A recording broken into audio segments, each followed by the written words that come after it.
Ang power supply niya is hindi siya yung typical na toroid or donut or EI core. Supply niya is SMPS, 6 mode power supply. Tapos ito lang yung mainboard niya. Yan lang, ito lang yung mainboard niya. Tapos IC type.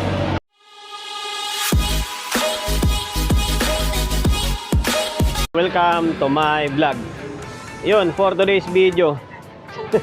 6:28 na ng gabi, oh. Ang dilim na sa labas. Kaso naisipan ko, wala pala ako ngayong pang content ngayong araw.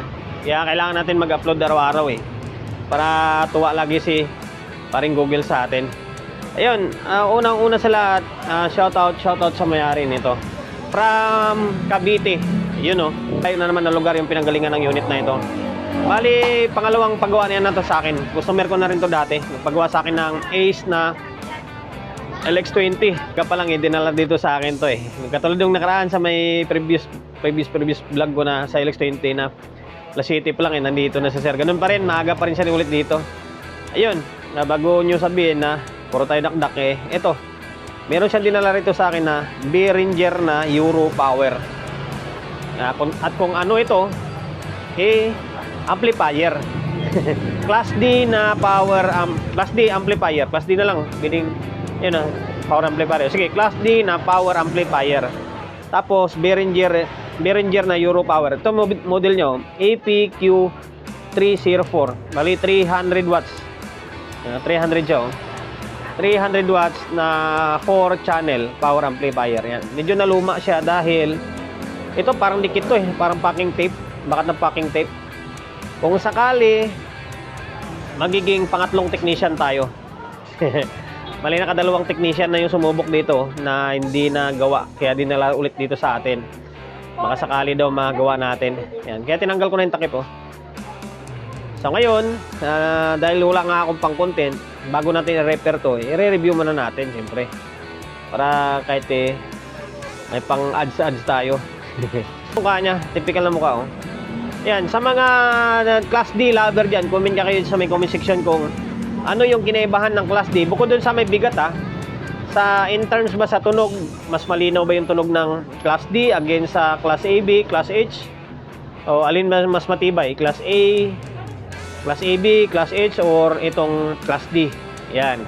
In terms sa may presyo, alam naman natin na mas mahal, alam ko mas mahal yata yung D against sa AB and then Class H eh. Yan. Sa mga Class H lover, Class AB lover, and then sa Class D, comment na lang kayo dyan sa may comment section kung alin nyo mas the best gamitin. Yan. Ito to. And then sa mga nakakalam nito, magkano kaya alaga nito? Yung merong unit na ganito. Angas nyo. Yan. Bali kasi nga 4 channel siya. May dalawa siyang ito. Na dalawang volume dito sa may kabila, and then dalawa rin dito sa may kabila.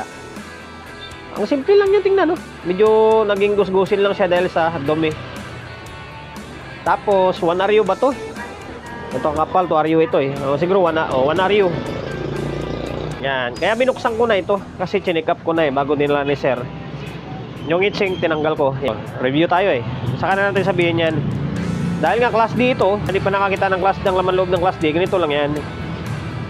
Wala siyang ang power supply niya is hindi siya yung typical na toroid or donut or EI core. Ang supply niya is SMPS, switch mode power supply.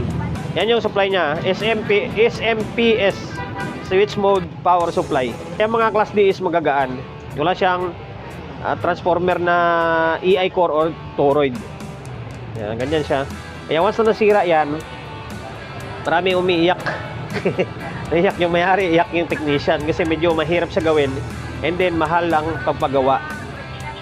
Yan, ito yung power supply niya. Ayan, tingnan nyo.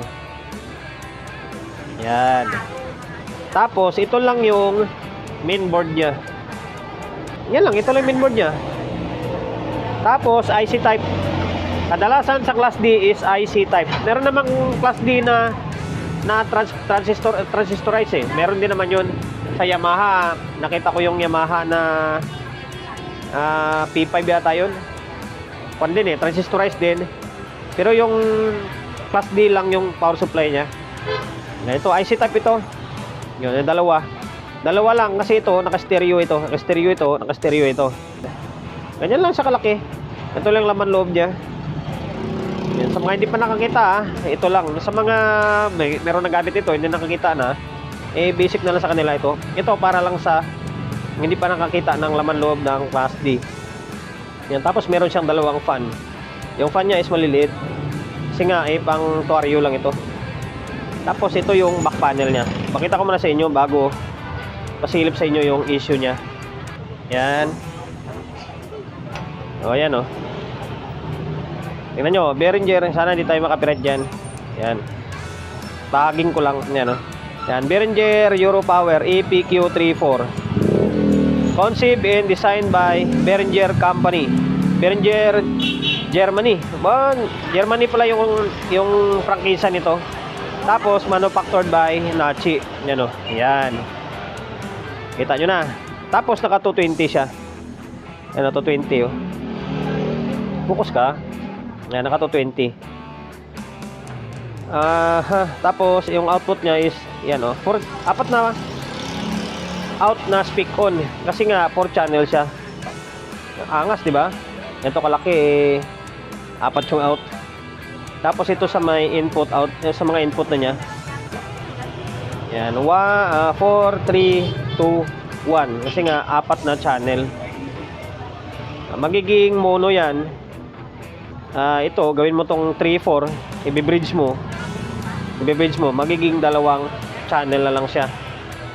Yan, kasi may switch siya mono, stereo, and then bridge.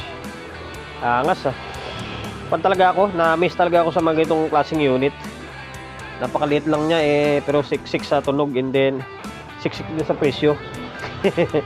Tapos kaya dinala to dito sa akin. Ang issue nito, parang nagpo-protect yata. yata lang. Kaya tinanggal ko lang itong heatsink. Ito yung heatsink niya.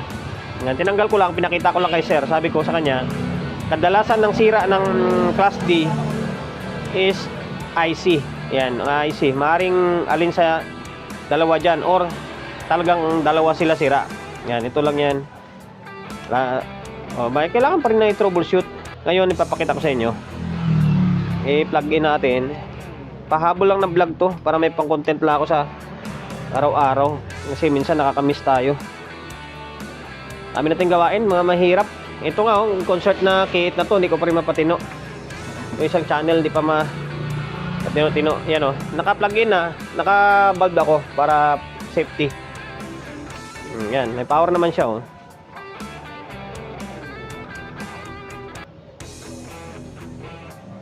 Ano ba? Nangyari yan o. Ganyan siya, nagpiplik-plik siya o.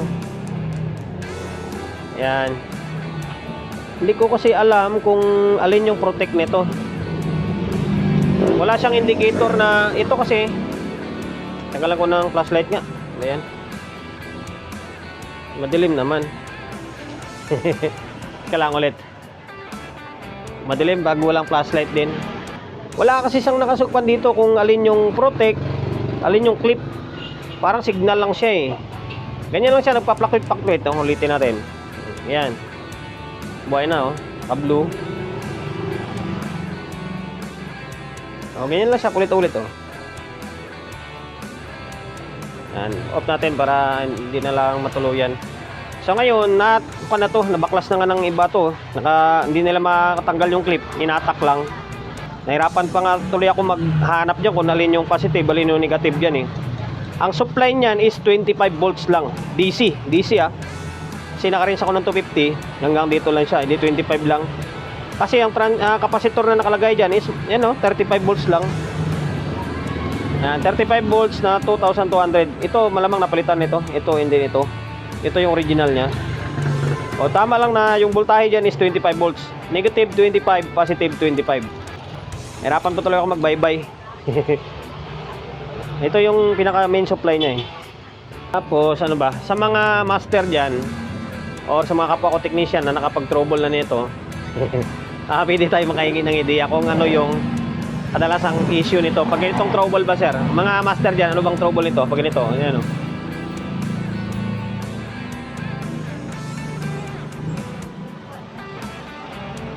yan, nagpiplik-plik ng ganyan. Ano kaya kadalasan sira nito? Power supply ba? or sa mainboard ba.